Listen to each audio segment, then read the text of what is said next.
तो finally Daredevil born again का episode आ ही गया। और हाँ, ये वाला डेयरडेविल नेटफ्लिक्स वाला ही है। तो एपिसोड के शुरुआत में मैट, कैरन और फॉगी को देखते हैं नेल्सन मार्डॉक पेज वाले ऑफिस के सामने से निकलते हुए। और वो लोग पुरानी बातें भी याद दिलाते हैं और पास्ट के लिए रेफरेंस भी है और फ्यूचर के लिए होप भी रखना चाहता है। और इस सीरीज़ को थोड़ा सा ब्लूइश शेड दिया गया है। नेटफ्लिक्स वाले का थोड़ा सा येलो ऑरेंज टाइप का था।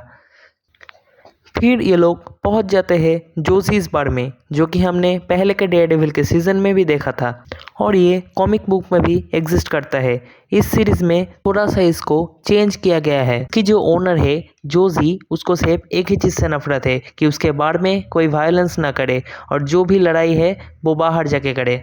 फिर चेरी नाम के एक न्यू कैरेक्टर को दिखाया जाता है जो कि पहले पुलिस फोर्स में था लेकिन अब रिटायर हो गया है और वो बोल रहा है कि हमारा ज़माना गया, डेयरडेविल, व्हाइट टाइगर ये सब फ्यूचर है, विजिलेंट ही आगे देश संभालेगा। उसके बाद हम फॉगी को देखते हैं एक नया कैरेक्टर कर्स्टन मैकडफिन से बात करते हुए। ये कैरेक्टर भी कॉमिक बुक में एग्जिस्ट करता है और कॉमिक में इसकी डेयरडेविल के साथ काफ़ी अच्छी बॉन्डिंग भी होती है। यहाँ पे फॉगी उसको हॉगार्ट के बारे में बताता है कि पहले वो हॉगार्ट के कंपनी में काम करता था। उसके कंपनी का नाम है हॉगार्थ, चाउ एंड वेनोविच। यहाँ पे एक ईस्टर एग है, जेरी हॉगार्थ जेसिका जोन्स की बहुत बड़ी पार्ट थी। तो इस सीरीज में आगे जाके हमको जेसिका जोन्स भी दिखने को मिल सकता है। फिर एक गड़बड़ होती है, फॉगी को एक कॉल आता है जिसको उसने अपार्टमेंट में छुपा के रखा था। और मज़े की बात यह है ये सब मैट अपने रेडार सेंस की मदद से सुन लेता है। उसके बाद हम एजेंट पॉइंट डेक्स्टर को देखते हैं आते हुए रिवेंज लेने के लिए। पहले तो वो बेनी से फॉगी का लोकेशन पूछता है और उसको सीधा शूट आउट करता है। उसके बाद हम बहुत ही स्मूथ एक्रोबैटिक मूव देखते हैं और हम डेयरडेविल के रेड सूट देखते हैं जो कि बहुत कूल लग रहा है।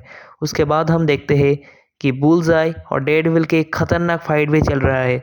उसके साथ साथ डेयरडेविल को फॉगी की हार्ट बीट भी सुनाई दे रहा है। जब वो समझता है कि वो नहीं रहा तब वो अपने संतुलन बिगड़ देता है और पॉइंट डेक्स्टर को उठा के छत से फेंक देता है। इस सीन को देखकर ऐसा लग रहा है कि ये सब उसको बोरिंग लगने लगा है। और हाँ, इस सीन में हमें बुल्सआई की फेस में कुछ मेटल टाइप का देखते हैं। अगर कॉमिक बुक की बात करी जाए तो बुल्सआई की बॉडी में एडमेंटियम होता है, लेकिन ये तो अभी डिस्कवर हुआ है ब्रेव न्यू वर्ल्ड में। सो मुझे नहीं लगता कि वो मेटल एडमेंटियम है इस सीरीज़ में। और हम चेरी को देखते हैं मैट के डेयरडेविल वाले आइडेंटिटी को जानते हुए। उसके बाद हम देखते हैं कि एक साल बीतता है, मैट अपने नॉर्मल लाइफ में आ चुका है और फॉगी के इंसाफ के लिए कोर्ट में केस लड़ने जाता है डेक्स्टर के अगेंस्ट। और डेयरडेविल के स्पीच के बाद पॉइंट डेक्स्टर को उम्र कैद की सजा दी जाती है। उसे बिल्कुल भी बुरा नहीं लगता, काफ़ी साइको टाइप का आदमी है ये। उसके बाद कैरन के साथ कन्वर्सेशन में मैट बोलता है कि वो कभी अभी विजिलेंटी नहीं बनेगा, लेकिन मुझे लगता है कि चेरी ही उसे मनाएगा लास्ट में डेयरडेविल बनने के लिए। अब आते हैं फिस्क की बात में। तो हमें इस सीरीज़ में दिखाया जाता है कि फिस्क अचानक से वेनेसा के सामने प्रकट हो जाती है और उसे समझाने की कोशिश करते हैं वो क्यों उससे इतना दूर था और वेनेसा ने भी उसका पूरा बिजनेस संभाला था। आई थिंक सबको पता ही है कि माया ने का क्या हाल किया था, पूरा अनस्टेबल कर दिया था उसे। उसके बाद हम देखते हैं कि फिस्क को न्यूयॉर्क का मेयर बनाने की कोशिश करी जा रही है। वहाँ पे हमें एक कैरेक्टर दिखता है डैनियल ब्लेड, जो कि फिस्क से ज़्यादा एक्साइटेड है फिस्क को मेयर बनाने के लिए, लेकिन ना बोलते ही इतना ज़्यादा तेल लगा रहा है, मतलब कुछ तो गड़बड़ है। बेसिकली मुझे ये लगता है कि ये आगे जाके इस सीरीज़ में फिस्क के खिलाफ कुछ तो एक्शन लेगा।